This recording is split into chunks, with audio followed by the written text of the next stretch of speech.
저는 좀 욕심을 부려서 가장 큰 박스 한번 열어보고 싶은데 아, 어떠세요? 이게 무슨 뭐 선반이 아니었군요. 아, 이게 오. 되게 무거울 줄 알았는데. 가볍나요? 네네. 네. 따라란. 네. 이게 뭐죠? 어. 짠짠. 웬. 저울인가요?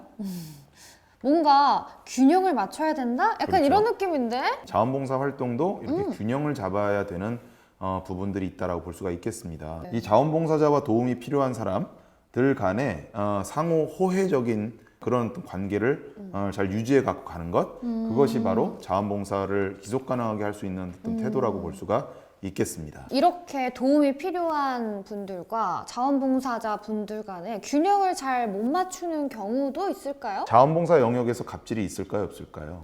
글쎄요, 저는 좀 네. 생각을 해본 적이 그렇죠. 없어서. 네, 이게 좀 질문들이 애매해요. 자원봉사 영역에도 갑질이 있을 수 있습니다. 근데 그것은 의도하지 않은 갑질인 거죠. 예를 들면 자원봉사자가 도움이 필요한 사람들을 위해서 자기 생각대로 열심히 하는 거예요. 그 도움이 필요한 사람들의 얘기를 잘 듣지 않고 자기 식대로 매우 열심히 하는 거예요. 그런데 매우 열심히 하면 할수록 어떻습니까? 도움을 받는 분들은 부담스러울 수도 있겠네요. 그렇죠. 부담이란 단어가 떠오르지 않습니까? 네. 그리고 의도하지는 않았지만 자원봉사자의 갑질이라고도 할 수가 있습니다.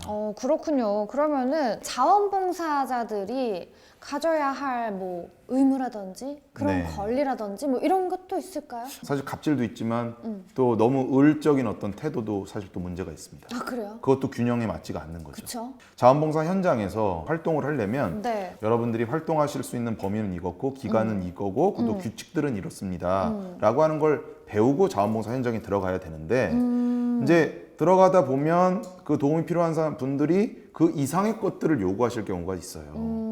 그럴 때는 어떻게 해야 될까요? 안 됩니다! 라고 말해야 그렇죠. 되나요? 예, 아주 잘하시네요. 네. 노를 해야 됩니다. 네, 노를 하고, 그리고 이 상황에서는 어떻게 해야 될지 사실 교육받은 바가 없잖아요. 네. 그때는 기관에 계신 분들에게 이 상황에 대해서 알리고, 그리고 그 이 상황을 어떻게 대처해야 되는지, 어떻게 생각해야 돼, 어떻게 태도를 해야, 어떻게 이후에 또 활동을 연속적으로 나가야 되는지를 물어보고 그 조정하면서 가야 된다라고 하는 것이죠. 그래서 자원봉사 활동을 하기 전에는 자원봉사자의 권리가 무엇이고 그리고 의무가 무엇인지를 명료하게 이해하고 그리고 또 그 이해가 또 까먹을 수가 있잖아요. 여러 네, 가지 돌발 맞아요. 상황들이 있기 때문에 네, 네. 그때는 이제 뭐 그런 어떤 안내서라든지 좀 지참을 하고 가셔서 하기 전에 한번 보고 또 하고 나서 한번 보고 그런 것들이 좀 필요하지 않을까 이런 생각을 합니다. 그래야지만 균형을 잡을 수가 있겠죠.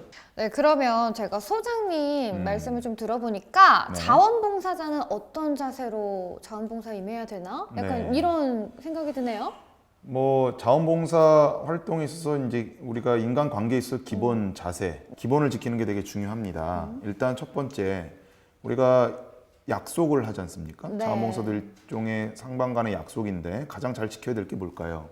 시간 약속? 그렇죠. 네, 기본이고요. 그 다음에 자원봉사 활동을 하러 갈 때는 복장에 유의를 해야 되는데 그 상황에 적합한 복장을 갖추고 가야 된다라고 하는 거죠. 그러면 그 상황이라고 하는 것은 그때그때마다 다르지 않습니까? 네. 그러면 그 상황에 대해서 먼저 좀 물어보고 파악하고 생각해보는 것들이 이제 필요하겠죠.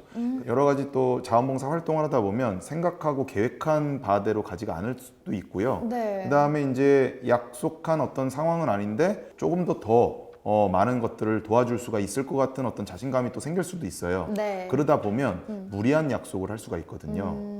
자, 그런데 못 지킬 수가 있습니다. 네. 뭐 그럴 수 있잖아요. 살다 보면 그쵸? 그 도움이 필요한 사람들이 약속에 대해서 뭘 가질 수 있을까요? 기대? 그렇죠.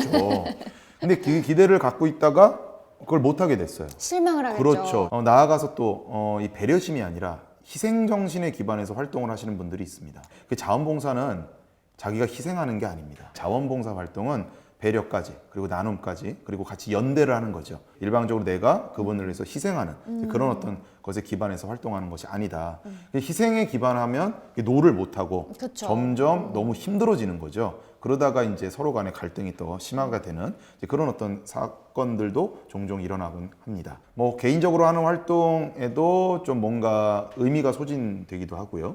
그 다음에 단체로 같이 하는 활동에서는 그 안에서 갈등이 또 서서히 일어나기 시작합니다. 그쵸, 그쵸. 그래서 자원봉사 활동은요, 중간중간에 우리가 이것을 왜 하는지, 뭘 변화시키기 위해서 해야 네. 되는지를 계속 생각하고 고민하고 하면서 하는 것이 예, 이 자원봉사 활동하는 데 있어서 되게 중요한 또 자세 중에 하나라고 볼 수가 있겠습니다. 강상종 씨라고 하는 고민하는 힘이라고 하는 책을 쓰신 분은요, 이런 말씀을 하셨습니다.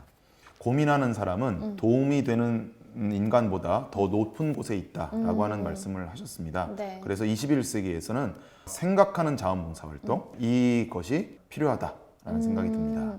굉장히 다양한 느낌의 자원봉사인 것 같아요. 네, 여러 측면도 우리가 고민해야 되겠죠. 네, 고민을 네네. 많이 해야 되겠네요.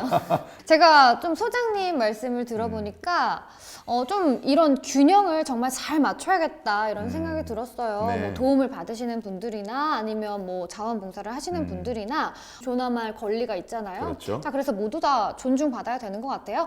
이렇게 한번 저희가 이 밸런스를 한번 맞춰볼까요? 아, 그럴까요? 자, 네. 도움 받는 사람과 같이 올려놔야 될 것 같은데? 봉사자분들의 이런 균형을 그렇죠. 잘 맞추는 자원봉사를 저희도 모두 다 실천했으면 좋겠습니다. 자, 저희는 다음 박스를 언박싱해 보도록 하겠습니다. 네.